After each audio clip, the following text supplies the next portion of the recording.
Hello, everyone. Welcome to All Things Aviation and Aerospace at the EAA Youth Education Center located at the EAA Aviation Museum. I'm Vince Mickens, and it is day 4 of EAA AirVenture at Oshkosh, located here at Wittman Regional Airport in Oshkosh, Wisconsin. Weather-wise, I use a term called 90-90. It's over 90 degrees and over 90% humidity. So it's hot and thick. But we're comfortable in here with the air conditioning and everything inside the Youth Education Center. This Youth Education Center is quite impressive. And we're going to let Paul tell us all about it and some of the other things that they're doing in terms of letting young people know about opportunities in the industry and kind of letting them get a feel for some things, which is what they do here. Behind me, you can see a set of labs, and it's active right now. There are a bunch of kids that have been coming and going that come in for a session for probably about 30 minutes and get to test the waters with design or a simulator or things like that. So really impressive stuff, as I said, we'll be talking about. I also have 2 very special guests, one who's been on my show a couple of times before, all the way from Johannesburg, South Africa, Ledwaba Refilwe. And I just reversed your name, didn't I? Yeah, I know you did, but it's okay. And you know what? I've been doing it all morning. I just keep wanting to call you by your last name, Refilwe Ledwaba. Refilwe is from Johannesburg, South Africa, as I mentioned, and this is her first time at the show. So she's been here since like the weekend, checking things out and having a good time. And with her is her partner in aviation crime, her colleague in aviation, Adriana. Adriana is originally from Mexico, currently lives in Savannah, Georgia, right, Adriana? Yes. Yeah, lives in Savannah, Georgia. And they have been camping here. So they've done something I haven't, but you totally soak it in when you camp here. I mean, it's 24/7 aviation, which it pretty much is anyhow, even if you're coming and going. But because anybody that hasn't been to this place, you said something, Refilwe, that really resonated with me. And it is hard to describe this show. Yep. Because it's so massive, because so many people come, because there isn't anything that has to do with aviation that is not here. Whether you're flying a kite or an A350 Airbus, it's all here and everything in between. And the military aircraft, I was watching the Raptor the last couple of days, which you can't miss because it blow your eardrums out. But boy, what an impressive and maneuverable fighter jet. So great stuff going on there. I'm looking to see, and I don't see him yet. I'm trying to see if we can get Paul back into the picture. But while we're waiting for Paul, and trying to figure that out technically, let's talk a little bit about you guys. So I'm going to start with you, Refilwe, now that I'm pronouncing your name in the right order. You have a real interesting background. I'll tell everybody up front, you're both a helicopter and fixed wing pilot. Yes. You flew A-Star helicopters for the South African police. And that was not on your radar when you first started out your career. So tell us a little bit about that. Yeah, no, thanks for having me on the show. Again, it's been such an awesome time at Oshkosh. So a bit of my background, you're right. Flying a helicopter was never on my radar. I wanted to become a doctor because I was never exposed to the aviation industry. And I mean, this place that we're at, it fits what I just said, perfectly, because, inspiring young people. So when I was growing up, we didn't have facilities like this where young people, I could be inspired or learn about the industry. So I set my side on becoming a doctor, and I studied a Bachelor of Science until I got exposed to the industry. And as they say, the rest is history. Yeah. How about you, Adriana?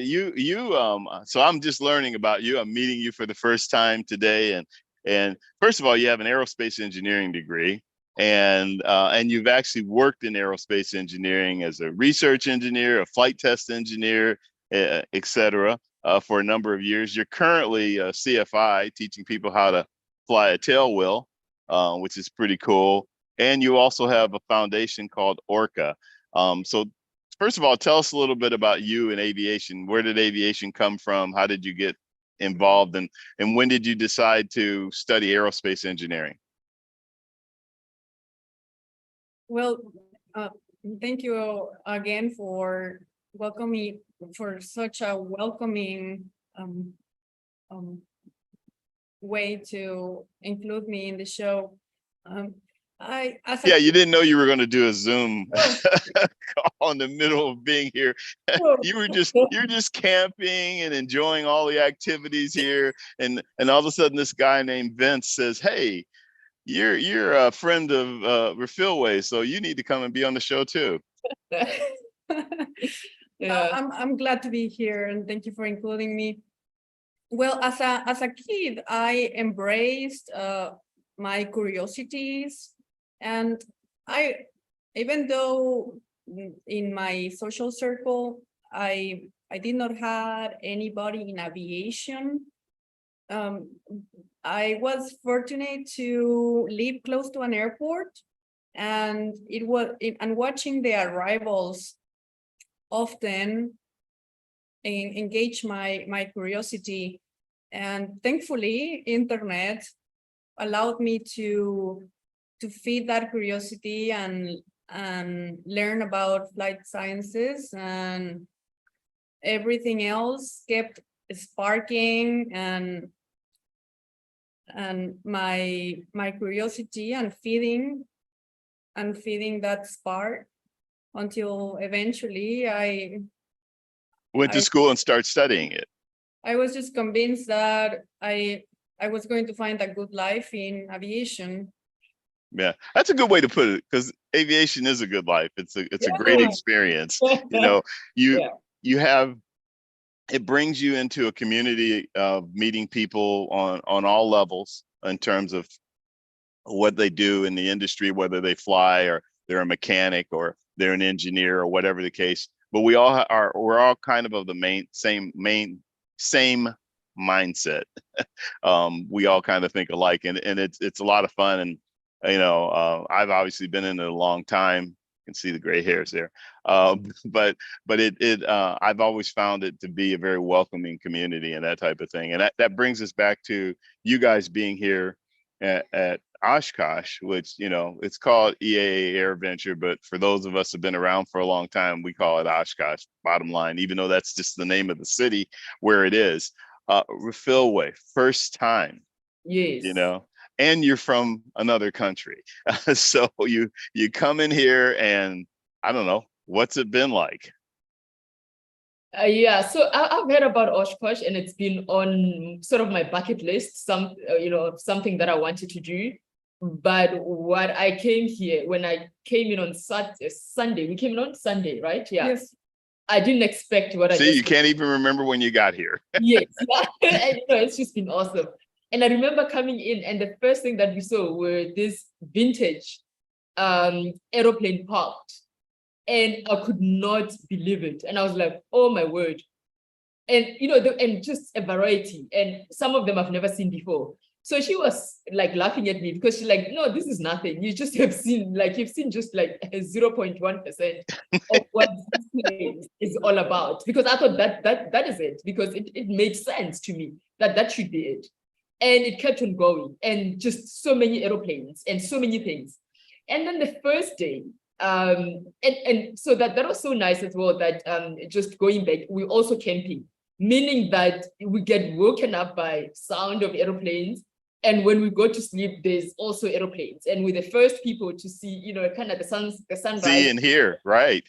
Yeah, so that has been awesome. And Vince, you mentioned before I can get to my next point, you mentioned something quite important as well, that, you know, aviation is a community.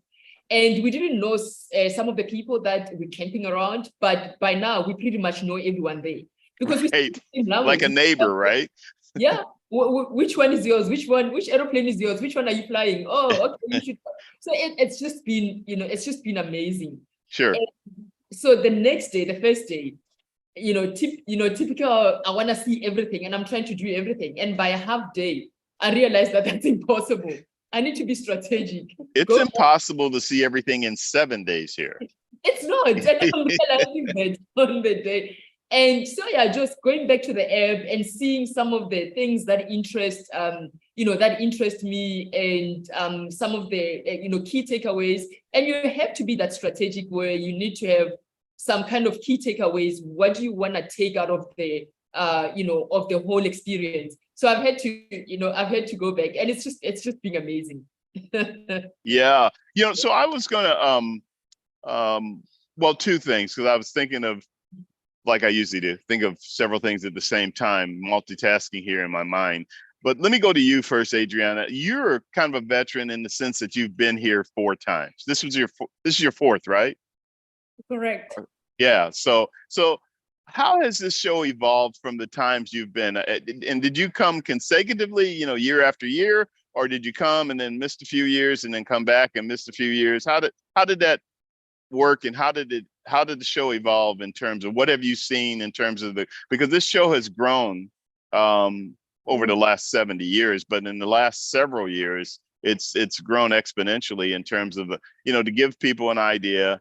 By the end of this week, by Sunday, there will probably be somewhere between 650,000 to 700,000 people that have come to this show in a 7-day period. That's an average of 100,000 people a day. That's a lot of people. And if you're here, you're like, yeah, that many people are here.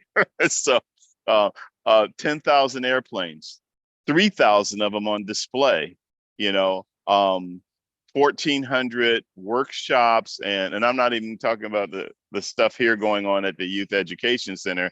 I'm talking about people that are talking about how to reshape a propeller, or how to fix something on their wing, or how to do something different to the engine that has the same kind of problem. All those kind of things, I call them STEM workshops and seminars and things like that. And then there's all these other things that have taken place. But Adriana, what's been your perspective? Well, your Oshkosh experience changes as you change as an individual. And the first time that I came to Oshkosh, I was a sophomore in aerospace engineering. That was about 10 years ago. And I had a similar experience as Refilwe.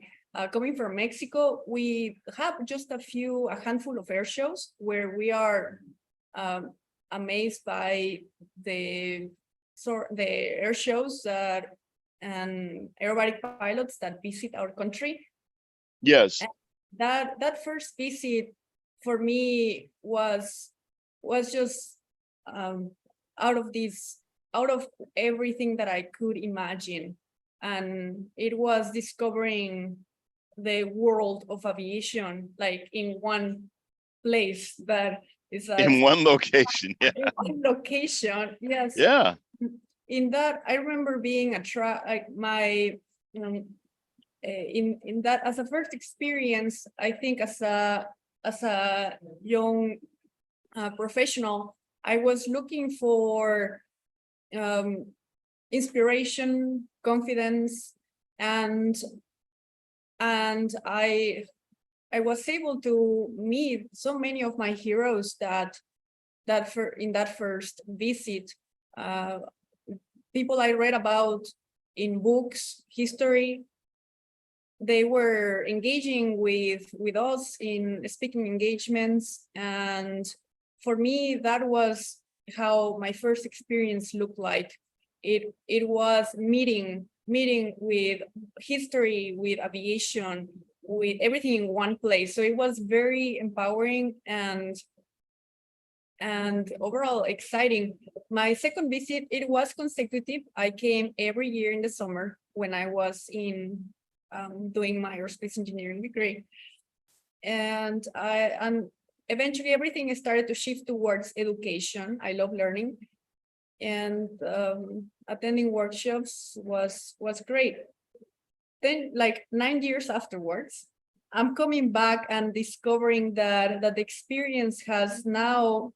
I am discovering my what people, the work of people And everybody, I think if you're interested in aerospace engineering, in airplanes or any product in aviation or service or people and organizations, you can appreciate how everybody's working on their part to create the future of aviation, and that's exciting. So everything, I think, you can find everything in Oshkosh. Well, and I think you touched on one of the important factors here. This is a place of inspiration. You can't help but get inspired. So if you have any inkling to do anything in aviation, yes, be a pilot, a professional pilot for the airlines or for corporate or things like that, cargo, etc. Yes, be a mechanic. Yes, be an engineer, but anything else, we talk about things like somebody has to design the interior of the aircraft. So somebody has to know about fabric and all of that. And then, of course, in our industry, that fabric has to be able to withstand certain temperature extremes and altitude compression and all of those kind of, physics and things like that. And somebody has to have expertise in that. And that's just naming one thing or just a few things. So I think you bring up a really good point, though, that you can't help but be inspired when you're walking around and seeing all the different kind of airplanes. And I have to emphasize, every kind of airplanes that don't look like they can fly, but they do, are here. Military, the full from a fighter jet. They even this go around. They have a couple of like the NASA plane they call it the Guppy. And it's a weird looking aircraft, actually flies and actually can carry a large cargo in it and things like that. So and some of the other aircraft I named. So point well taken on that about the inspiration side of it. What and this is for really both of you, I was going to ask what has stood out the most, but that's probably yesterday. Women Venture, which was a whole day of a whole bunch of things. So tell us about Women Venture and also about maybe what has really stood out for you while you've been here. Yeah, I mean, as a woman, Women Venture has been one of the highlights. But just before I get into that as well, I think just the fact that, like you said, there is a bit of everything. There's a lot of workshops that I have enjoyed as a pilot. How to build this, how to build this. Some of the things that you don't really get taught in your training, in your particular training. And, you sort of start getting into those technical things. So that has been exciting. But obviously, Women Venture has been exciting because we've had a lot of panel discussions. We were able to network with women. And just like Adriana said, some of these women you wouldn't normally have access to on an everyday, every day you wouldn't, the ranks and the things that they're doing, they are so high level that you wouldn't get access to them. But when you're here at Oshkosh, I couldn't believe some of the women that I was actually talking to, like face to face. And I'm like, I'm actually talking to you. They're like, yes, you were talking to me. Because on a normal day, you wouldn't be able to, to access them. So we had a networking event that was organized by Women in Aviation International in the morning. It was so nice because we knew quite a few people, because that's how we met. We met at Women in Aviation International in Dallas in 2015. So we knew a few people from there, which was awesome as well. We had awesome inspirational speakers. But I think for me, what stood out was a panel a discussion of some of the first women that flew combat airplanes in the Air Force. And it was just so amazing, humorous, and just so inspiring because sometimes, we, as you go through our careers, there's certain things that maybe we normally don't discuss, and they were really open about the experiences, and really good experiences and really positive experiences as well. So that was actually, and just sharing war stories, what they were doing and what they did, and you're looking at them like, man, this is so cool. So that was absolutely I think absolutely awesome. And for me, I got to as well, I know South Africa always is one of the biggest delegation here. So I went to visit the South African camp. which because they didn't know I was here, and I didn't know up until I got here that there is South Africans that actually come to Oshkosh, and we end up staying there for like hours, and just talking about them, and again re-networking. Some of them I didn't know them, and I know them from here. And with the spirit of aviation and whatever, I don't know how many flights now I've been invited to. So when I get to South Africa, I'll be flying from Monday to Friday, because everyone's like, "Oh, you need to come and fly my aircraft. You need to, come and fly my aircraft." And that's what Oshkosh is all about. You get here. By the time you get out of here, you would have like your whole calendar filled with people inviting you to just, join that passion, join that community, and just be excited. So yes, I'm a new member of EAA in Johannesburg, and I will be flying with them quite often. So that was really exciting for me. Awesome. Yeah, I can only imagine being invited to do something back in your home country. And I was going to ask you guys about a couple of things. One is about your flight training, and I'll start with you, Adriana. Where did you, start your flight training, and tell us about that whole process in terms of you from where you started to where you are? Because we understand you went through, in an engineering education, but tell us about the flight training side of that. Well, I started flying in Mexico, got my private pilot certificate in Mexico. And as soon as Which city, if you don't mind me asking? In Guadalajara, Mexico. And what kind of aircraft did you train in down there? Grumman Tiger and 150. Okay. Yes. Cool. As soon as I completed that certificate, the course took about 5 months. I came to the US to start my aerospace engineering degree, and for that slowed down my progress in flight training. And it was not until I got the opportunity to work as a research student in a laboratory that I was able to earn money that was going to feed all my aviation training. So I got my instrument rating in Wichita, Kansas, where I was doing my aerospace engineering degree. And as soon as after graduating from aerospace engineering, I was finally able to finish my commercial. It took several years. So you were doing both. You were back and forth. Yes, I was studying all the flight science disciplines and combining that with my flight training, and paying for that flight training with my work as a research engineer. And so it was a slow process, and my experiences is a mix of positive and negative experiences, but overall I was able to get my commercial pilot certificate in after graduating, and my Certified Flight Instructor certificate 3 years after that. Yeah. What is in terms of one of the things that you've done as a pilot, or as an engineer, I should say, is flight test engineer. Tell us from your perspective what that job entails. Well, for flight test for me it was the best way to apply it is a multidisciplinary field, because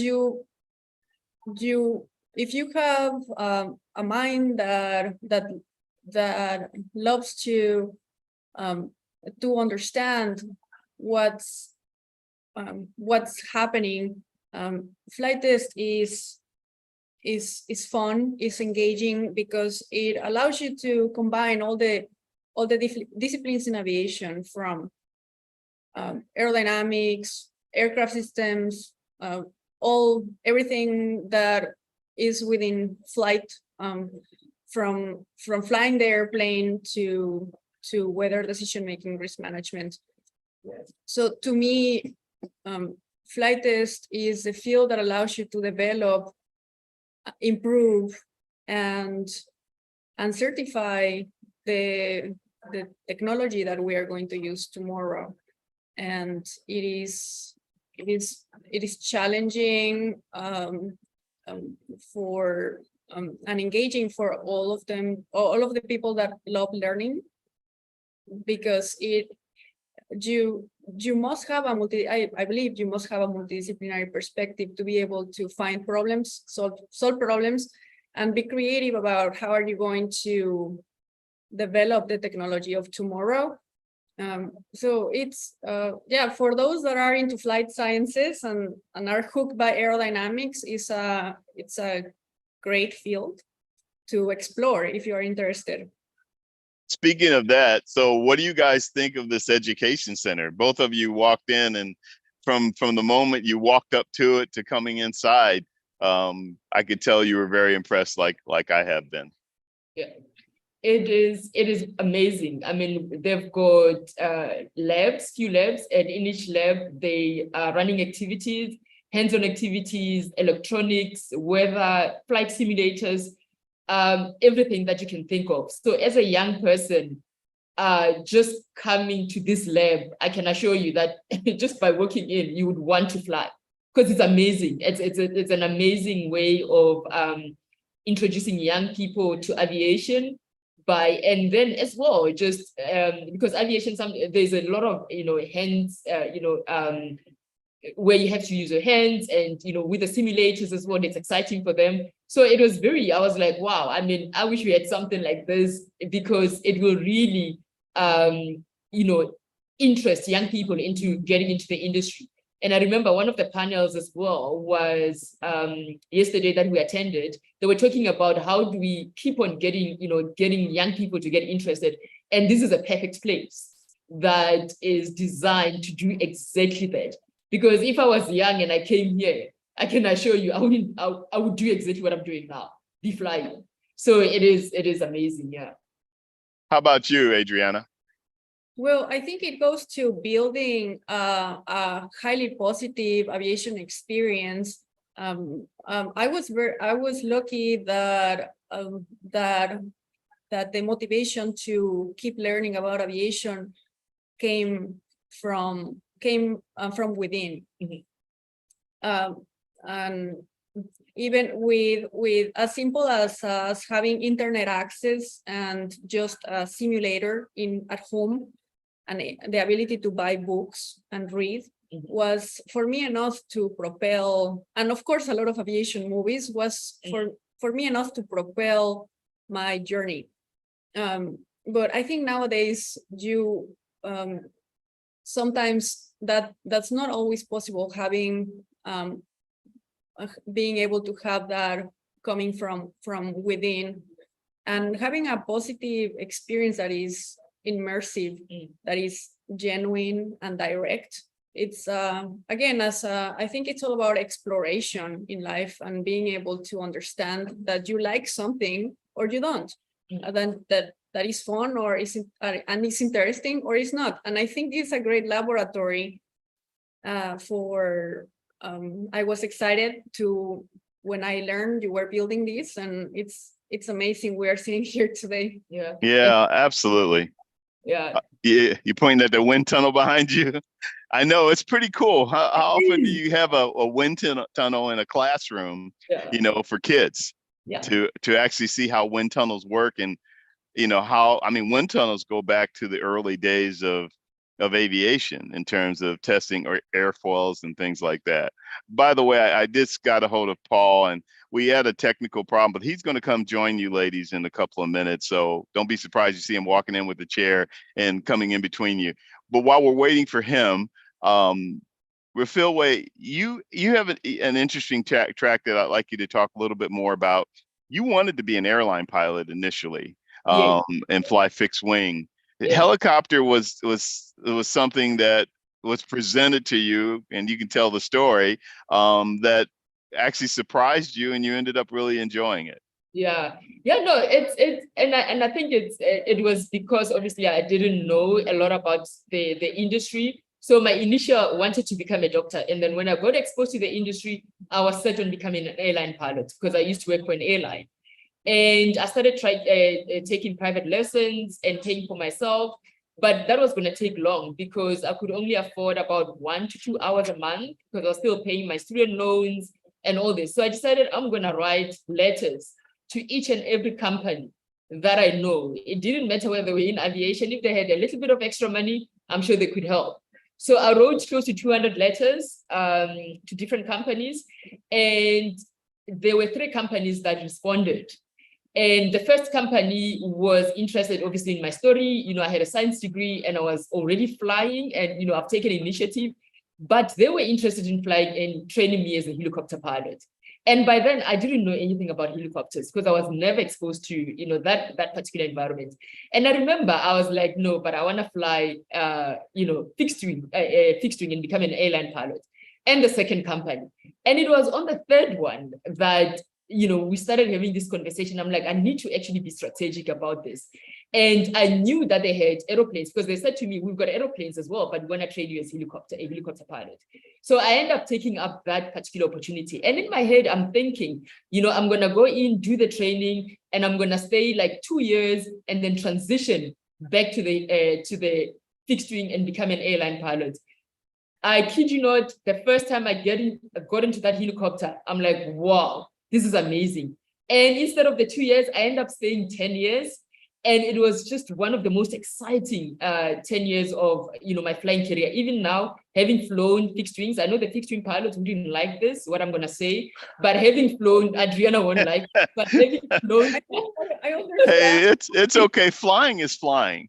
Yeah, it's fine, but you know, I'm a helicopter pilot in my heart. Hey, I'm a fixed wing guy, but I love helicopters too. In fact, I've been enjoying watching the Bell 47s here giving people rides. I call it the mash copter. Yeah, it is absolutely amazing. And again, Vince, it goes back to, you know, sometimes when you don't know anything, it doesn't necessarily mean that you wouldn't be interested in knowing. I didn't follow a traditional way of how you fall in love with the industry by playing with small aeroplane, because it was never a viable career choice. I was never exposed to that particular industry. I didn't have internet like you did, at least, or computers to do research. But once I got exposed and I really took that first flight, I knew that's what I wanted to do. And just imagine, like the center like this, having, exposing young people to at this young age. Right. I mean, it's awesome. Speaking of, so that's a perfect cue. Is Paul, there he comes. Paul was like, thank you for giving me my cue. There you go. Oh, works out perfectly. Paul, sorry we had those technical problems, but at least, we're all good. Listen, we've been talking about this education center and how fantastic it is and how much influence it can have on young people, to give them a little bit of a taste of experience for the industry. So, fill us in. Tell us a little bit more about the history of this, and because it's brand new. I mean, you guys have been around. EAA's been around a long time, and the museum's been here a long time. But this is new. Yeah. So 70th anniversary for EAA this year, 30th anniversary for the Young Eagles program, 40th anniversary for the Air Academy program, the 25th anniversary for Teacher Day, and the museum programming that we have been sponsoring now, again, for 25 years.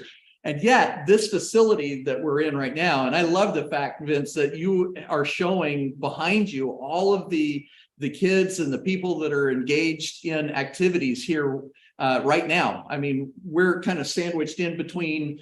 We have 2 labs on either side of us, so there are 5 labs total here. And this facility is brand new, just opened up last year at AirVenture. And in just the first few months of this calendar year, we've exceeded already the entire number of youth that came through last year in doing museum programming. So we're really very pleased by not only the activities that are available for the regional youth, But on grounds through AirVenture, we have so many things for kids to do. I mean, not only here at the Youth Education Center, but we have an AeroEducate Center, which is the online program. And we're showing families and youth all of the different possibilities that are available by participating online at aeroeducate.org. And then, of course, the Air Academy campers continue to run, and which I took a tour of the facility yesterday. It's really impressive and really inviting for the kids. I mean, they thought of everything. It's a neat facility. It's a neat facility, and you come to a camp, and yeah, you're doing the aviation thing, but to do it with the comfort that Air Academy provides, right? Yeah, it's very cool. Listen, tell us about these labs going on right now. The program that you're doing today.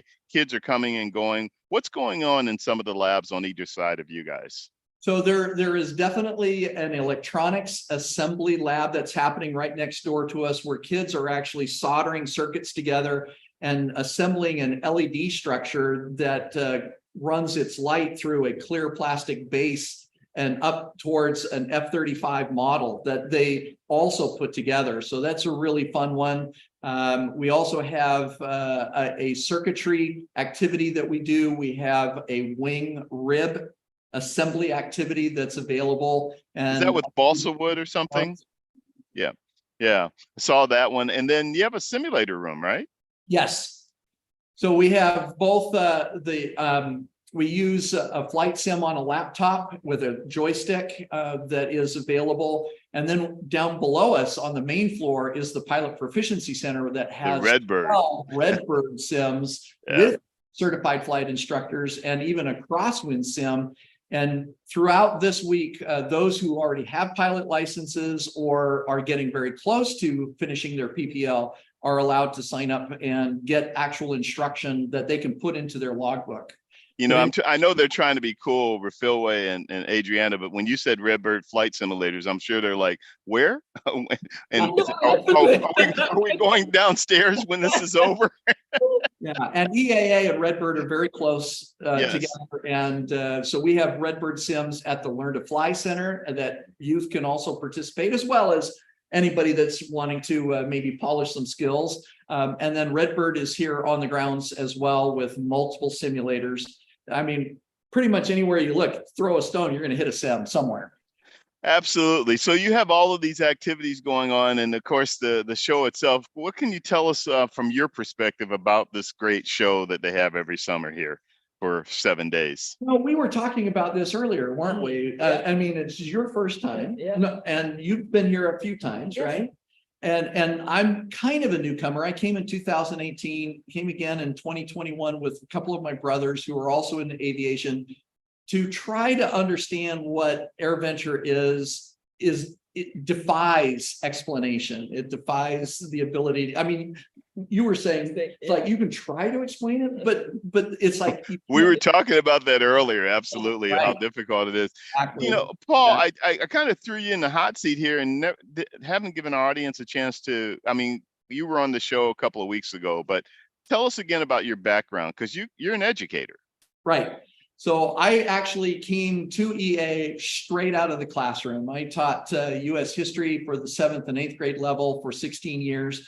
Actually, before that, I had about 20 years in corporate management and project management. Before that, I was actually in the U.S. Air Force and had the opportunity to fly the T-37 Tweet, which was an awesome experience. Fully enjoyed that, but it was a lot of work. Yeah. Well, coming here, I bring all of that variable background with me to manage all of the education programs here at EAA. So that includes this facility, it includes the Air Academy, and it includes the aeroeducate.org website.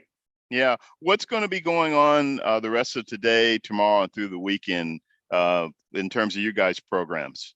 So we definitely have a youth group that is completing their activities here in the Youth Education Center. And then we have a wrap up for GirlVenture that is happening. And then, and by the way, GirlVenture, it has grown for over the last many years. It is one that you have to pre-register for, but it is available as an immersive experience here at AirVenture every year. And then at the Aero Educate Center, we have NASA giving presentations. We have Airbus is giving a presentation right now. And I know I'm missing it. You see my Airbus hat. Yeah. we have walk-on activities. Go ahead. Mhm. And we also have, so for tomorrow, we have lunch with an engineer who's an aerodynamic engineer. That will be really interesting. And then on Saturday, we actually have a presentation that's being given by a 28-year-old PhD who works for Sierra Space, and she is a literal rocket scientist. And she's going to be telling us about what she's working on as a presentation. But then again, we also have the hands-on activities that are available through the afternoons. And so we invite anybody that's on the grounds to come and check out the Aero Educate Center. There's also this year a brand new youth welcome center that is designed to help families to kind of get a start. You know, it's like, where do you go? What's of interest to my kids? And that's the best place to start, is the Youth Welcome Center, located at the Four Corners area as you head out towards Boeing Plaza. Yeah. You know, one of the things we always have a tendency, especially as pilots, we talk about general aviation, professional aviation in terms of commercial and things like that. But also a lot of the kids are interested in space exploration. And I noticed that you guys have some things that cater to that. You even have NASA here with the Guppy and that type of thing. Can you speak on that a bit? Sure. And in fact, again, you know, we recognize that aviation and aerospace kind of go glove in hand, right? I mean, they interlace with each other. And so we are definitely working and looking for more opportunities to bring that space exploration. So we're working very, very closely with NASA. In fact, from the Aero Educate site for teachers, so there's a separate section for teachers and youth group leaders that point to all of the NASA activities that they have available. We just signed an agreement with Estes Rockets. And so we're super excited about that possibility, that as we continue to develop some fun activities for kids building and launching their own rockets. Yeah. You were talking about Girl Venture. You had an activity here yesterday, Girls in Aviation, or was that, am I mixing it up? Right. Is that the same thing? There is a separate event that we host called Girls Can Fly. Girls Can Fly. That was yesterday, right? We had that, actually, we did one a couple months ago, and we'll have another one in the fall. Okay. So, yeah, but there's also, you're right, the Girl Venture is a multi-day event. Okay. Yeah, that's what I thought. I saw the signs. So that's how I knew. Anything else that stands out to you that you want to tell us about, you know, while we have you, because you are the boss. So but tell us about the education center that you haven't mentioned. So go ahead.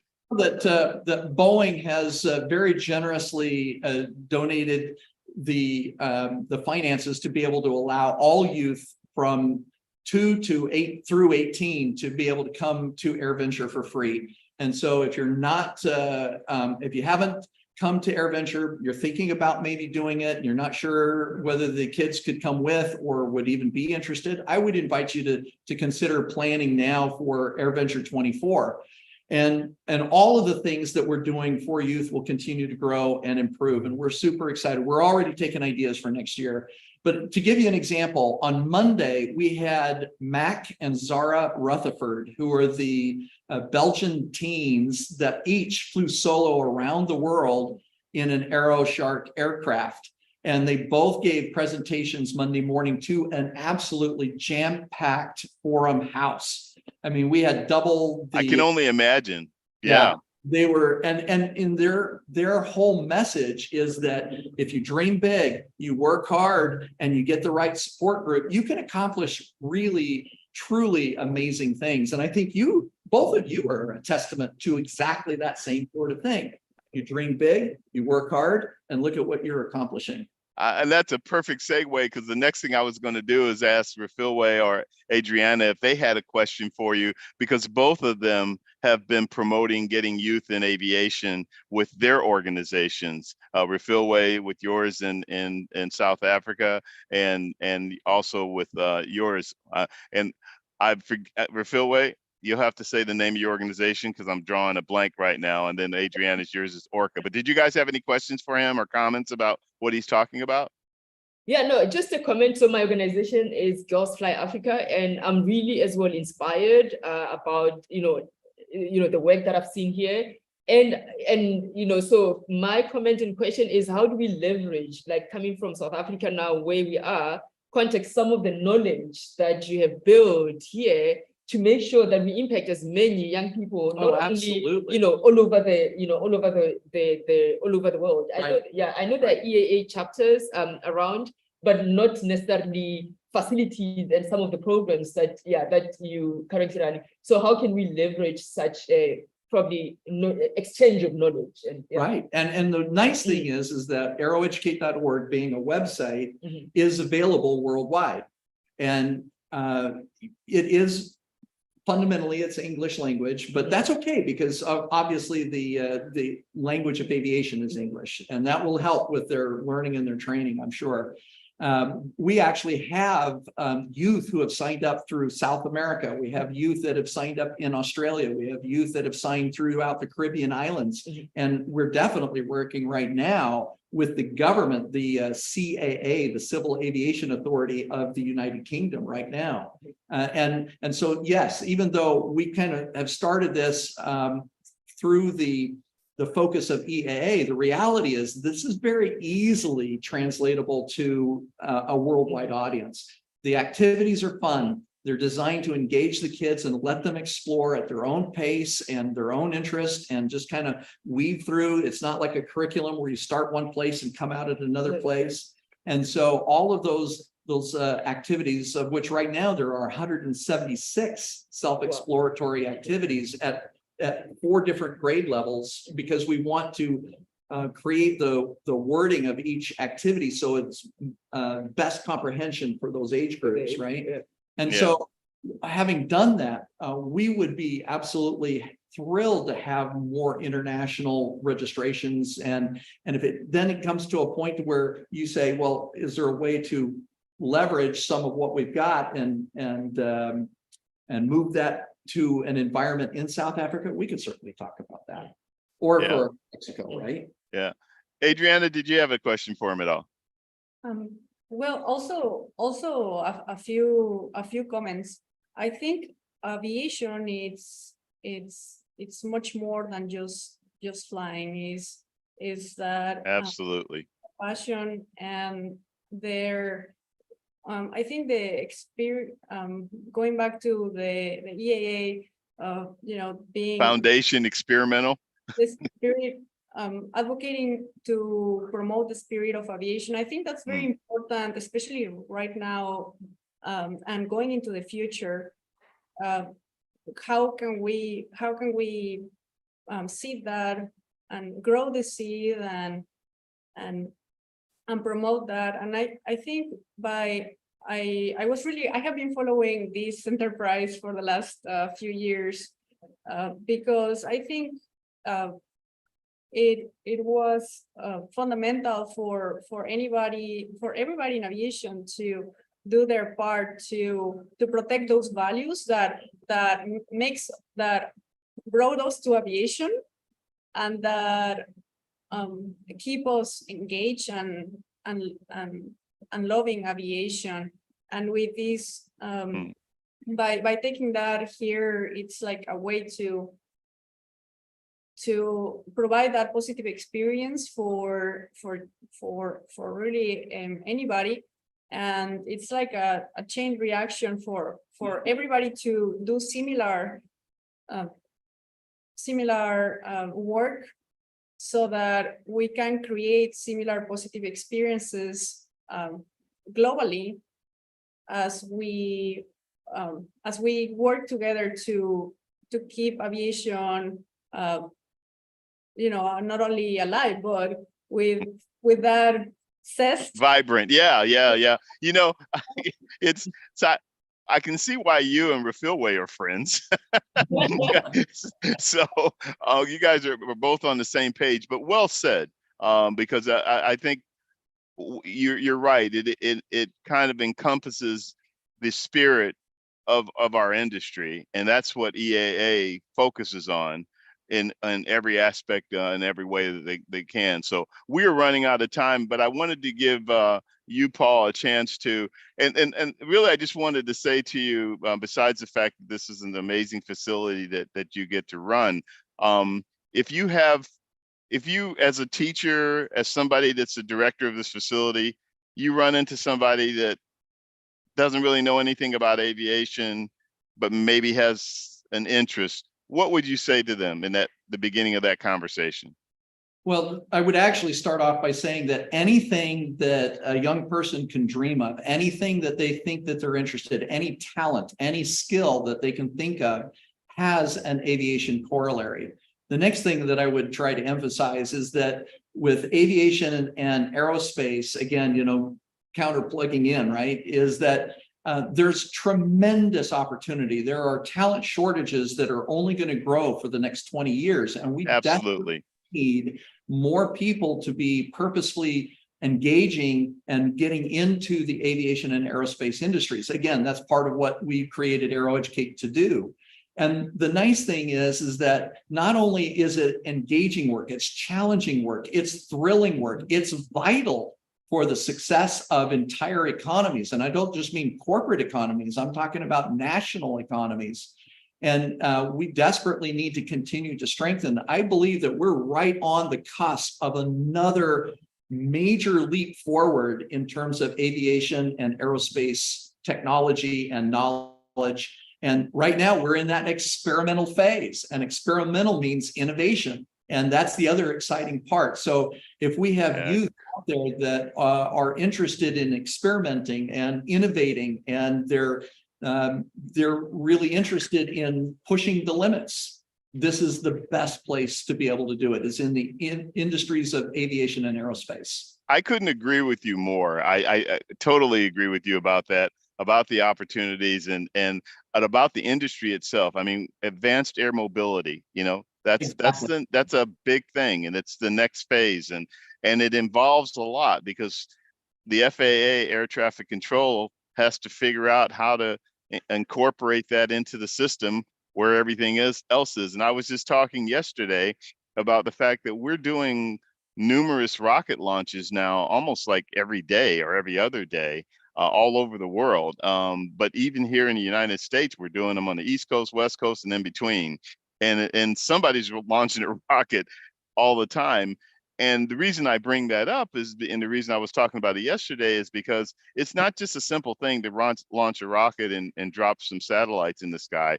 It has to fall into an orbit that won't conflict with all of the other things that are in orbit up there and things like that. And that requires people. Science, right? Yeah, exactly. So Refilwe, let me give you the opportunity as we kind of wrap up here. Any from all of your background, all that you do, which we could have done a show just on Refilwe because of everything that she's been doing over the last probably 20 years or better. But tell us your, give a final word there in terms of your perspective on things. I think I am just so inspired and amazed by the amount of work people that are doing voluntarily, because this air show is run by volunteers, and it's not something that you can see often. So in South Africa, we've got a word that is called Ubuntu. It means you are because we are, in a way. So I'm seeing that translated a lot here, where yes, it's about aviation, but it's more even about humanity as well, just engaging on another different level. So it has been amazing. And that is the spirit that, you go out globally. That's the spirit that you want to see. And I have really been inspired. And the question is, what do I do about that inspiration? How do I carry on that Ubuntu? How do I carry on that sense of humanity, sense of giving? Because I've been given a lot since I got here from Sunday. Now it's time for me to, Yeah. Yeah. So, well, cool. So we're out of time, but I have to end it on the note of, you guys got to see the night show last night, the night air show. Refilwe, was that your first time seeing a night air show? Yes, I've never seen a night air show, and ask him. You should have just seen my face and like videos and my eyes. It was absolutely beautiful and emotional. Yeah. I don't know, like the Yes. music and the lights and just it was like art. I don't know if like when you play piano, taran taran, and it's just I don't know what to feel it again. That's Beautiful. a good way to put it. Yeah. How about you, Adriana? Did you enjoy it as well? Yes, it was a good composition. I think when you can watch the air show in and well nonstop from the beginning to end, you can see the composition and it's communicating at the end of the day the values we were discussing. And it's very moving because sometimes you can communicate with words, but when you put on a choreography, this where the dancers are airplanes, and you combine it with lights, music, and sound explosions, and it Yeah. Yeah. goes all through you, and it goes directly to your core to communicate a very powerful message. So Yeah. Well, I have to tell you, it's great to have you guys on, all three of you. It's great to be able to be here at the Youth Education Center because everything that I do with my show, All Things Aviation and Aerospace, is about letting young people know of the opportunities in the industry and about how explosive this industry is right now in terms of its growth. And, this is a surge that we're seeing, and I think we'll see for the next few decades that we haven't seen, well, at least Paul and I haven't seen in 50 or 60 years. You're absolutely right. And I had to pull you in there, Paul. Sorry. yeah, no, we're an international family, right? We're all in this together. And again, that idea that we're trying to inspire the next generation. Yeah. Well, listen, guys, I can't thank you enough for being available. I know I kind of snatched you two from your campsite, and Paul's been busy with all kinds of stuff going on, but it's really been a pleasure having all three of you on to talk about, EAA and everything that it does and about the Youth Education Center here. So thank you very much and wish you both the best. I wish all three of you the best, but ladies, I wish you the best with your pursuit and what you're doing. And I really admire both of you for wanting to give back and bring the next generation into the fray and figure out how to do that. And both of you are actively doing that with your organizations and things like that. So hats off to you with that. But enjoy the rest of the show. I'm gathering you guys will be here for the rest of the week. So have a good time and everything. Paul, you as well, in terms of I wish you the best with the rest of your programs for this duration. So thank you very much, guys. thank you. All Things Aviation and Aerospace is a video podcast, and it's a presentation of Private Air Media Group.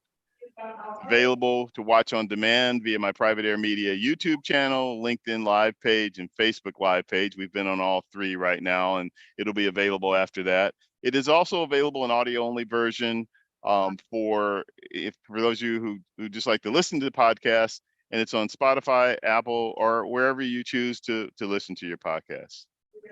So it's been really great to have everybody on board. Until next time on my next show, everybody take care, stay safe flying if you're a pilot like me, and all the best. All right, take